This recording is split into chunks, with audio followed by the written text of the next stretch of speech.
Well, hello everybody, and welcome to another edition of Faster Masters Rowing Radio, where having a rowing coach only makes you better.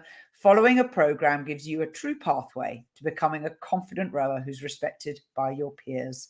Become the athlete you want to row with. I'm Rebecca Caroe, and I'm joined by Marlene Royle. Hello, Rebecca, and hello to our audience. And very nearly happy Easter if you are that way inclined. Anyway, it's a very nice marker, I think, this week, because I really feel in the Northern Hemisphere, this is the end of winter and the start of spring. Yes, I agree. And our ice went out today, so I'm psyched. Oh, it melted completely. Yes, completely. First day of totally no ice. Well, fingers crossed it stays that way. Well, it will. I'd like to firstly thank everybody who supports this podcast financially. We have a very wonderful, loyal group of people who have kindly chosen to donate a small amount to us once a month because they find what they hear from us to be useful. So if today, when you're listening, we've said something that you want to go try or you think could be helpful for your own rowing or your club group, we encourage you to support us so that we can cover the overheads. The supporters page is at fastermastersrowing.com/podcast. And the podcast today is sponsored by Row2K, the rowing news website that curates links from around the world. On the page, day by day, you get links to all sorts of news articles right across the globe, mostly written in English. And the In the News section has daily updates. Please bookmark the page and come back frequently. And you will find a link to Faster Masters programs. We are currently advertising our 1K racing programs on the website. So we very much hope that people who are going to be racing 1K in the next 3 to 5 months choose that website to go and find out about our services. Now we come to this past week, which is the part of the show where we talk about the other work that Marlene and I are doing to either advocate for rowing or to work with masters groups. What have you been up to? Actually, this has been a busy week since our ice, as people know, I'm in Canada, and since our ice has just gone out, we are getting ready to think about starting our programs for the masters. I'm the director of the adult rowing for the Knowlton Rowing Club in Quebec.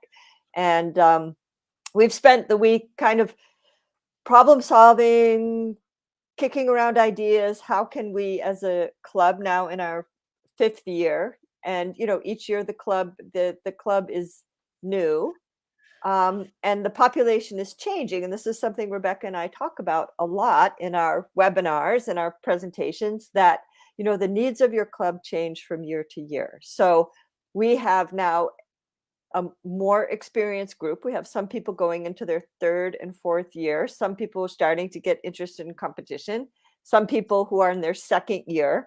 So, we've been discussing, how do we get people rowing together more? How do we start to tweak the content of the lessons and the tracks to put that little performance element in for the people who want, and just, to get people out rowing together more. So I spent a lot of time on programming this week, but we got a pretty good template, I think, for getting the season started at the end of the month.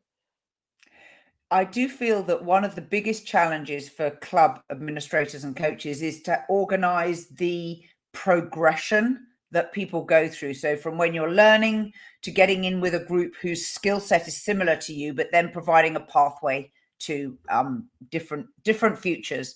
And it is really challenging. And what's quite interesting is I spent some time, and actually, I think communication is huge, first of all. So what did we do? We asked our members from last year, are they going to continue rowing? Are they coming back? What's most important to them this season? What would they like to see developed in the programs? And when do they like to row? Because this is something, because not everybody rows at the same time or likes to row at the same time. And so it was interesting because there was a definite early morning group and there was a definite late morning group. So we have set our lessons up to alternate. They Yep. can row either time slot, but we've set the lessons up like one day it's an early morning lesson. The next day it's going to be the mid-morning lesson. The next day it's going to be the early morning lesson, the mid-morning lesson. And the interests of these groups are slightly different. So it was quite interesting how there kind of was a natural track for two different groups. That's great. And then people can self-select into what suits them, because your schedule isn't the same from one week to the next necessarily, is it? Well, actually, we're setting it up so it is relatively predictable, but no, but I meant the athletes. They can choose. Yes, absolutely. And it depends on how far they travel, what their work schedule is, and also for us, summer season will probably increase the amount of lessons available, because we'll also have an additional coach, and we're busier because kids are out of school, and a lot of people are out. It's a cottage area, so a lot of people are here in the summer, and then we go back to our core group, in the fall. So nice. So for me, I've been doing crew lineups for a regatta that we have in the middle of May, and it's hard. I am merely on version 5 at the moment, partly because the regatta didn't publish the sequence of events. So, of course, although we can do lots of events, it really depends on whether you have enough time in a one-day regatta to return and change boat and get back on the water and back to the start in time. And so that's influenced, some of the choices that we have. And it always makes me laugh because I do the lineups based on what people say they want first. Everyone is guaranteed their first choice of crew. And then after that, they have to agree to be flexible with who I put them with. And there's always 2 or 3 people who like, they have 6 races in one day. And we're like, no, this is not possible. Please, which of these events would you like to drop? So do you get lots of presents during this time? No, nobody ever tries to bribe me. I can't imagine why. You're too strict. It's the way it is. If people are interested in it, there is a blog post on our blog called Select Your Masters Lineups for Regattas, and it explains the process that I use. So you may find that helpful for your own club. Please go have a read. I have some recommendations on how to simplify your lineups and what to do from the first through to the last. So I do hope that is helpful. Now, before we dive into the meat and potatoes of what we're doing today, I'd just like to show you the beautiful photograph which we have submitted by Andres Caruso, and it is called Early Morning on the Dock, and I believe this is Boathouse Row in Philadelphia. Nice. I just love the lights of the city. Yes, they've been on the water for a little while now because it's a little warmer down there from where I am. Yeah. I'm not. One of the things about these photos is we don't always know when they took the photograph. True. We assume it was today, but it may not have been this year. Very atmospheric either way. And this being the third week of the month, we have Jess Di Carlo joining us, and she is going to be talking about the rowing book of the month. Hey, Jess. Hello. So lovely to have you. Thank you. Happy to be here. So the book today is Socrates the Rower. And this was written in 2016, and it's by John Frohnmeyer. He's a master's rower in the Northwestern United States, Corvallis Rowing Club. It seems that I've lost. No, I can hear you. Keep going, Jess. We're good. Okay. I just didn't see anybody. So yeah, the book was written in 2016. And honestly, I mean, when I saw the title, I was excited by it, but then I also hesitated to read it for maybe a year just because I was kind of intimidated by the topic of philosophy. And even though it's interesting and I enjoy it, but anyhow, I shouldn't have been. I shouldn't have been intimidated because it's very accessible, and it's really funny. It's a lot funnier than I thought it would be. But what makes it entertaining is that he looks at philosophy through the lens of rowing and vice versa. Um, Mm. yeah, and he really mixes it together well, and it's just so fun to read. But the first sentence grabbed my attention, and it was all that I hoped it would be, because he said, "This is a book about rowing and philosophy jumbled together in a blender we call life." So I thought, oh, this is just the best. This is the kind of thing I love to read. And it's very short chapters. There's maybe, I don't know, 40 chapters. Um, and so they're very short. And he alternates from like big names in philosophy, and then alternates that with like big rowing topics like technique, equipment, coaches and coxswains, and then stuff like races, and it's really interesting. Um, and so yeah, I had a hard time actually picking a part to read, um, because there were just so many good little snippets of things that I think a lot of people would enjoy. But I'll pick this one. He was one of his jobs was he was the chairman of the National Endowment for the Arts in Washington D.C. During the first George Bush administration. So that was like 1988, I think. So, and this is about when he was talking about rowing as stress relief. And he says, when I was chairman of the National Endowment for the Arts in Washington, D.C., it seemed like everybody was after me, some with good reason. The press, the artists, the conservatives, the liberals, the Christians, the car nuts. This was during the great national debate over censorship, obscenity, federal funding of the arts, and how much money Senator Jesse Helms could raise by exploiting the issue. I kept my sanity barely by rowing my lungs out every morning on the Potomac River.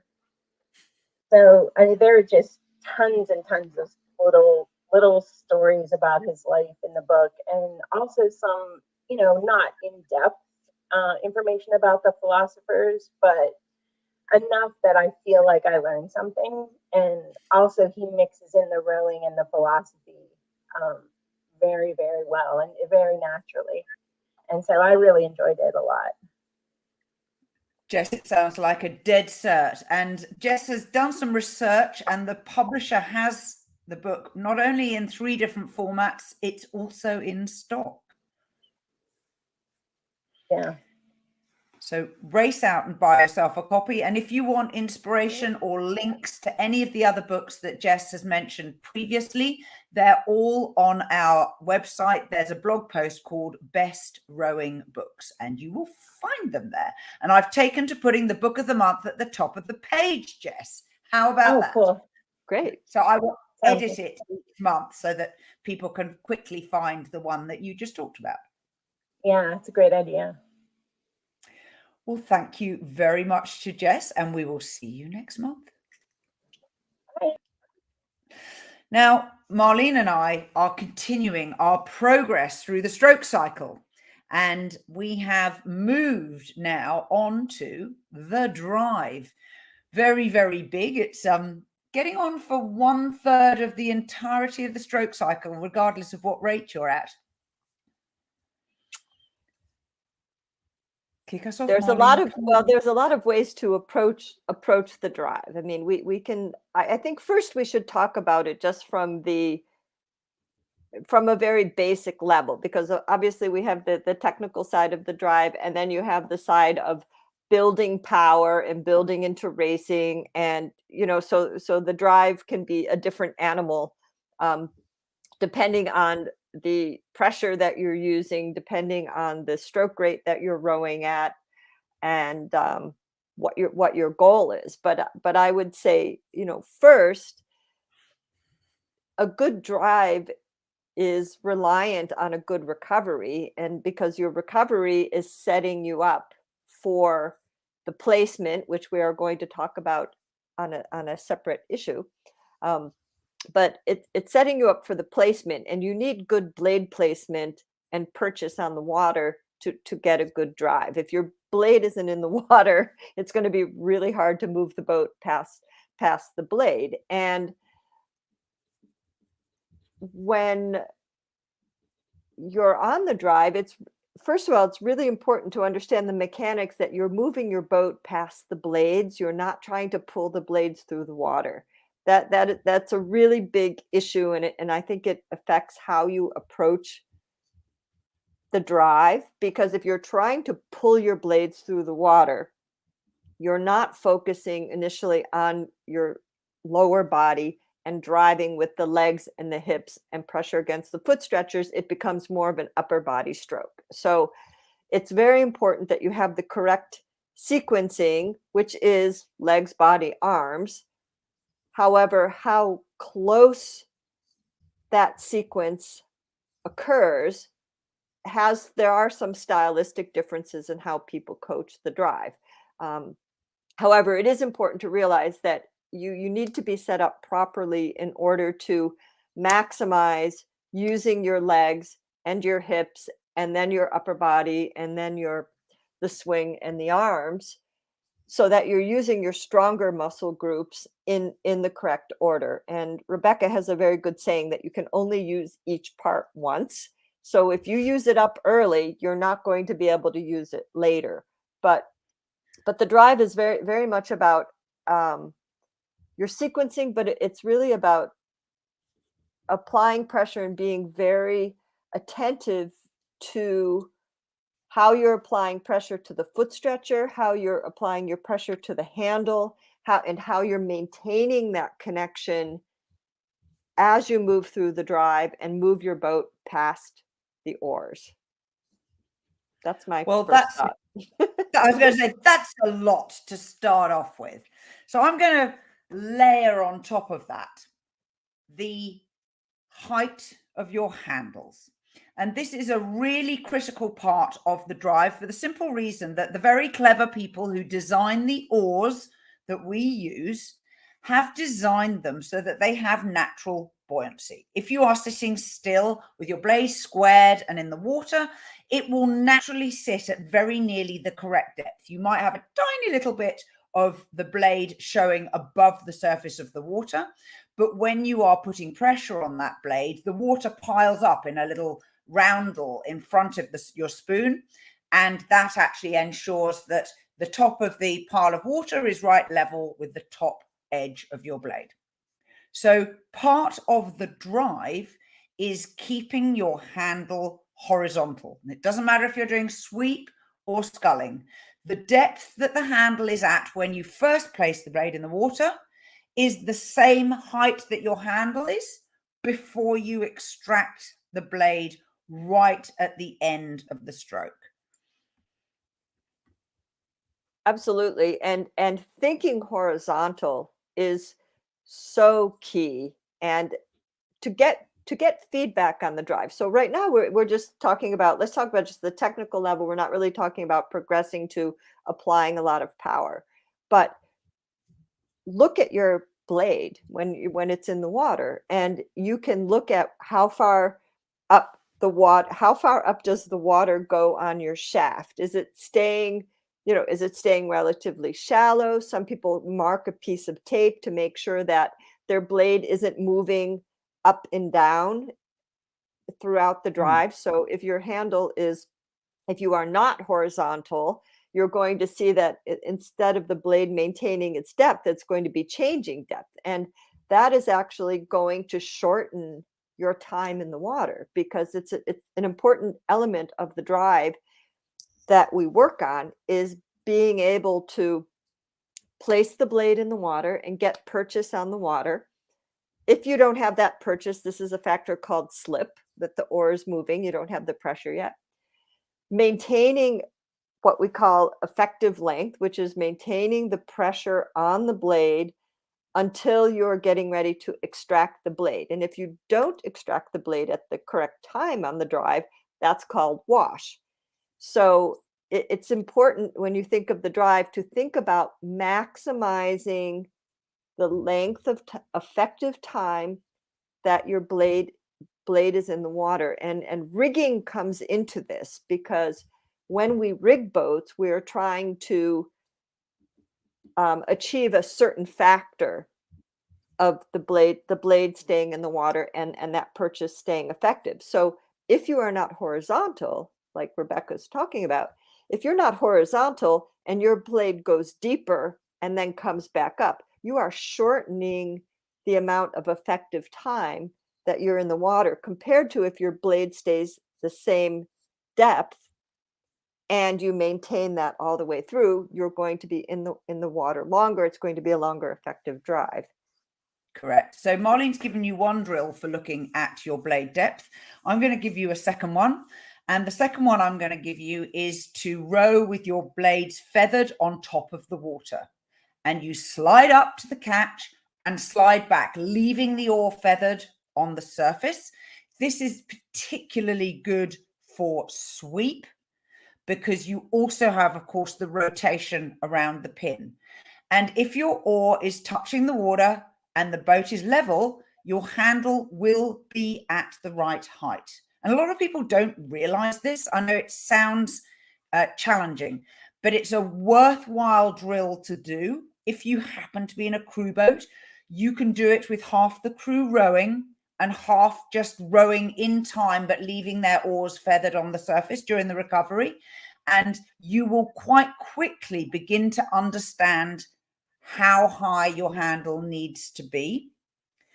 If you are in a crew, or actually you can also do this if you're at stroke or in a single scull, one way to work out whether your handles are at the right height when you're not looking out at your blade depth is to get a visual reference. And by that, I mean, your handles are in front of you. You've reached right out, and you can usually tell whether they're at the right height either by how high up the back of the person in front of you they go. So take a mental mark at the back of their shirt.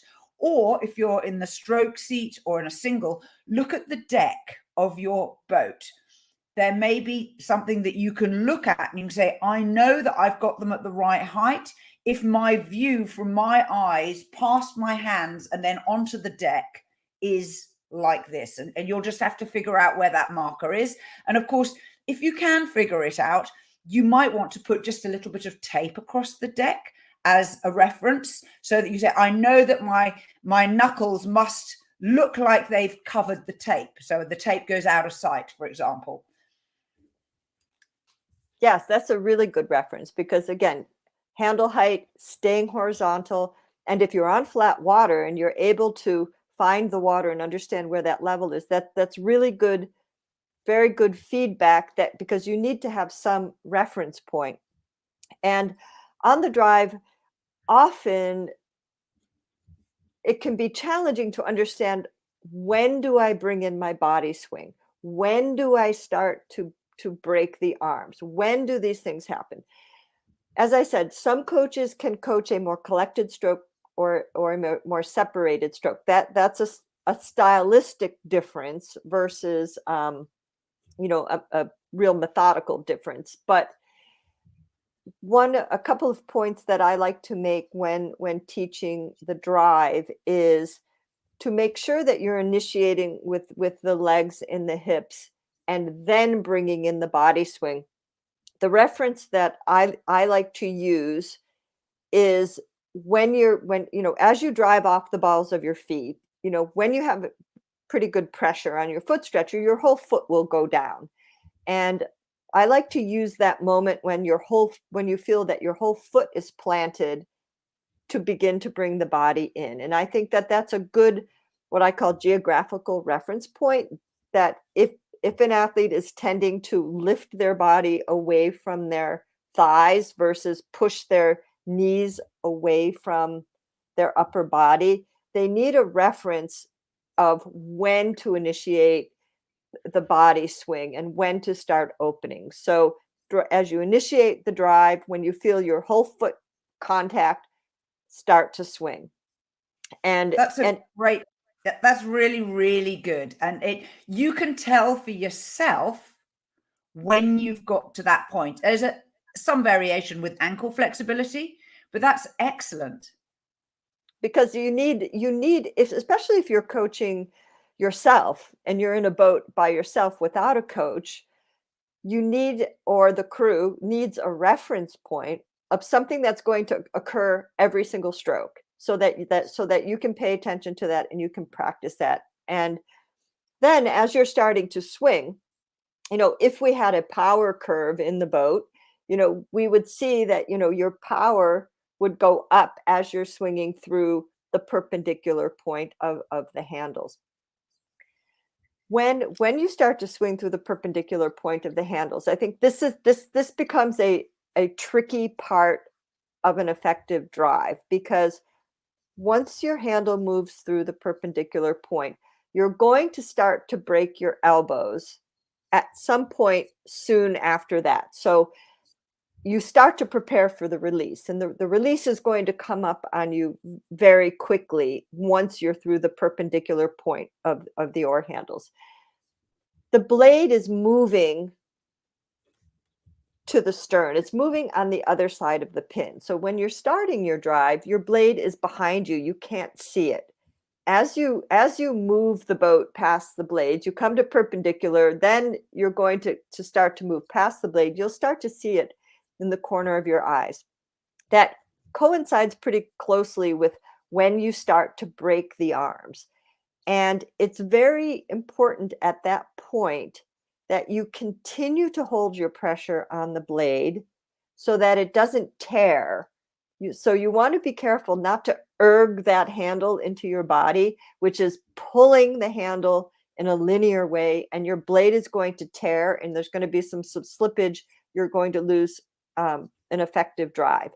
So as your blade's starting to swing, when you start to see it in the corner of your eye, as you're moving through the perpendicular, think about working some pressure in towards the blade so that you're staying on your arc. So if you're in a sweep boat, you want to continue that arc around the pin all the way to the finished position. Or if you're on the single, you want to stay on those arcs all the way to the finished position. If you start to pull your handle into your body straight, like you do on an erg, the blade's going to break from the water, and you're going to slip. And you need to try to hold that pressure consistently, or even increasing it slightly, because the boat is going faster. So it's very important to what you feel when you enter and get pressure is what you want to maintain until you release. Precisely. And remember, when your back has swung, you've gone from a shoulders forward of the hips right through to shoulders slightly behind the hips.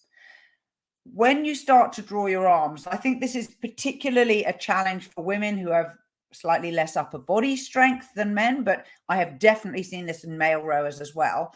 There is sometimes a tendency to come forward on the arms with your shoulders. So although you swing a bit, it then comes back as you're drawing your arms. So in side view, you see people coming forwards like this as they draw the handle into the body. And that's not helpful. Even if your arms are not particularly strong, you are going to lose that grip on the water that Marlene describes when she says, continue to hold the pressure. If your shoulders go back and then come back forwards, or they don't go fully back, it's very hard then to hold that pressure when you're using your smallest muscles, which are your arms, right at the end of the stroke. Correct. And that pressure is then what helps us release the blade. So if you lose that pressure, when, I think that the point is particularly when your handles move through the perpendicular and you just have a little bit of arc around the pin because you're getting toward, you're getting closer to the release, and the boat is moving at a little bit faster speed than it was when you put the blade in the water. You have to make sure that you hold that pressure and you keep your work towards the blade and resist that temptation to buck the finish, as Rebecca's talking about, or want to yank with your arms. So you have to tune into the pressure of the blade, because if your pressure is breaking in the middle of the drive, you're going to get pressure, lose it, and then you try to catch what's not there. That's true. Now, if you want to practice your drive, one way to do it is to break it down into the component parts, which are legs only, legs and backs, and then legs, backs, and arms. So reasonably simple. You can do this drill on your own with feather blades if you're in a single, or you can do it with half a crew sitting the boat and half doing it. And if you have that luxury of a crew, I recommend at least starting the drill with half the crew sitting the boat level for you. So you don't have to square and feather. You have nothing to think about except how your legs are working. And the drill is very straightforward. You roll up to full compression, square your blades and put them in the water. And make sure that you have the correct body angle. So you're rocked forwards with your shoulders forwards of your hips. Put the blades in the water and then just push your legs until your legs are straight. When your legs are fully straight, just tap the blades out and return to the catch. And we call this legs only rowing. You shouldn't move your back at all. Your arms will move a little vertically, but actually they're not, not having to square or feather is a great isolation drill. So you're checking for that feeling of grip at the catch that you've got when you put the blades in the water, that you have something to push against, and you can practice a lot of the things that Marlene was talking about earlier. One the way, progression. yes, and one way that's really nice to get feedback is to put a little resistance on your boat. Like, for example, if you're in a coach boat, you can go up and if you're coaching somebody in a single, it probably wouldn't work for an 8, but if you're coaching someone in a single, you can hold their stern and ask them to row and give them a little bit of heaviness and a little bit of feedback. Or you can take a bungee cord, regular old bungee cord, and just clip it around your hull. I like to do it sort of to the stern of the footstretchers. Clip a bungee cord around the hull and do a little bit of rowing. And the bungee cord is going to slow your boat right down on the recovery, so that it's going to feel a little bit heavier when you pick it up and through the drive. But if you're working on the sequence, this is a really good way to get more proprioception into your joints and to get more feedback about if you're using your muscles in the right sequence, and to work on that sequence, because the boat is going to slow down drastically every recovery and give you more feedback on the water. So bungee cord rowing is a nice exercise for getting feedback on the drive sequence. And you can do this on the erg too. Just jack the fan up to 10, really load it, and you get the exact same effect. And it's really beneficial because, of course, on the land, you can set a mirror so you can watch yourself. And the thing that you will do if you are unfamiliar with this exercise is you will tend to swing your back. It's very hard mentally and physically when you first try to just isolate it, only your legs going up and down. The drive is go on. Oh, I was going to say the drive is very much one of the descriptions that I've used. It's like pushing a refrigerator. So if you had your back, if you're sitting on the floor and you have your back against a refrigerator and you need to move that refrigerator, put your feet up on the wall and push. And it's you need to get your whole body weight going with the strength of your legs, but your upper body and your core has to be very engaged so that everything moves together. And I think of it very much of like with your glutes, your glutes. If you activate your glutes, that's going to support your lower back. If you activate your lats and you draw your shoulder blades down, that's going to solidify your shoulders, and together they're going to solidify your cylinder, your torso. So as you're pressing off the foot stretcher, feel like you're drawing your hips up and drawing your shoulders down. And that makes a very strong torso, so that as you drive, everything's going to move together. You're not going to, I think of it like draw yourself together and drive it, rather than drive the legs and let it pull you apart. You've got to draw everything together so that as you drive, you're moving the handle. Yeah, so if you move your seat 6 inches, your handle has to also move 6 inches. That's the rule. That's something that you can also spot if you are videoed and watch in slow motion. Back to my little exercise. The second part is, as you've probably guessed, is to row with straight arms. So you're using your legs and your back. And then the third part is legs, back, and arms, self-evidently. Now, it is a challenging drill.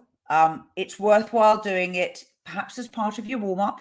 If you know that you want to improve the quality of your drive, I definitely recommend it. There is a further refinement which you might choose to do, which is something when you're rowing, you're fully warmed up and you're rowing at full slide, normal rowing, is just for 10 strokes to try and row so that when you finish the drive, you are finishing your legs, your back, and your arms at the same time. Now, this is not how we normally row, but it's a very good exaggeration drill to check that you're still feeling pressure on your feet and that you're still feeling your back swinging and your arms sort of drawing towards you all at the same time. So you just go, right, finishing everything together is usually how I call it. And just try it for 10 strokes. And it really helps you to keep the pressure on right through to that last minute, last moment, before you take the blade out of the water. Yeah, and it's a really good way to get insight about your swing and your arm draw, because each one of you is built differently. Some of you have long legs and a short torso and long arms. Some people have short legs, a long torso, and long arms. So your timing is going to vary, and you need to learn how to time your body swing and time the arm draw at different rates. So learning how to adjust the rate that your legs drive, your body swings, and your handle moves, because those rates are going to, the body and the handle is going to move faster as you get deeper into the drive. That's a really important way to learn how to keep that pressure and learn that timing and be very conscious of the speed of your swing. And are your hands late? If your hands are late, then speed them up through the perpendiculars. But, that pick up, don't wait until you're at your body to try to adjust that speed. You have to adjust the speed somewhere in the middle. So it gives you a lot of insight how to match different boat speeds and match the swing and match the arm draw speed as the boat speed changes, or you row with different crews and different rates. So the result of all of this is shown in your puddles. You can see how successful your drive has been when the oars come out of the water and the puddles are moving past the boat, so you can quite easily see them.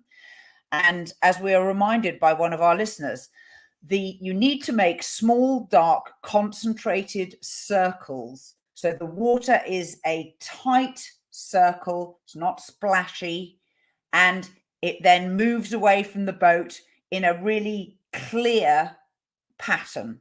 And that's the way you can tell that you have done a good power phase and you've given the boat a good release.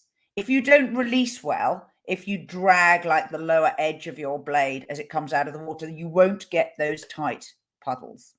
Absolutely, because you're levering the boat, and it's important to remember you're using your body weight, you're driving your body weight, you're leveraging versus pushing and pulling and separating and kind of arguing with the boat. And there's one drill.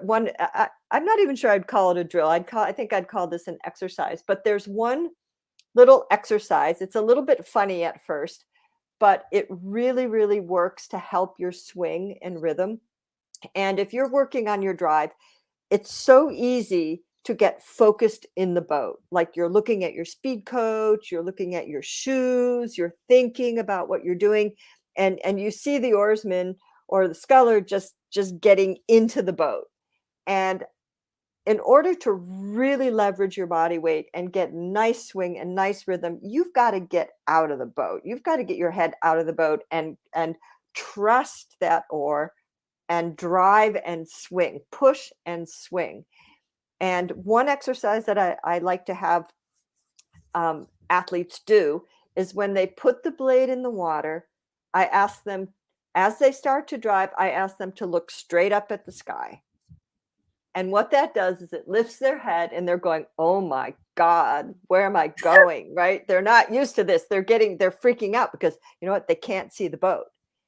And I don't want them to see the boat, but I want them to get this sense of trust the oar, push and swing. And when you lift your head weighs 15 pounds. Some people's head weigh more than others, but that is part of your leverage. And if you're looking down and you're looking at your speed coach and you're worrying about what's on your shoes or whatever, if you're looking down, you're not bringing that weight into the leverage, and that's free. You need to use it, but I think I've seen so many reactions of, whoa, oh my gosh, what a sense of freedom to place the blade, push, swing, and just let it go. Just let it go and trust the oar. You've got to trust your blade in the water. If you're going to really start to build power, the first step is learning how to trust your blade. And in order to do that, you've got to get your head out of the boat a little bit and start to get that sense of swing and keeping your head up.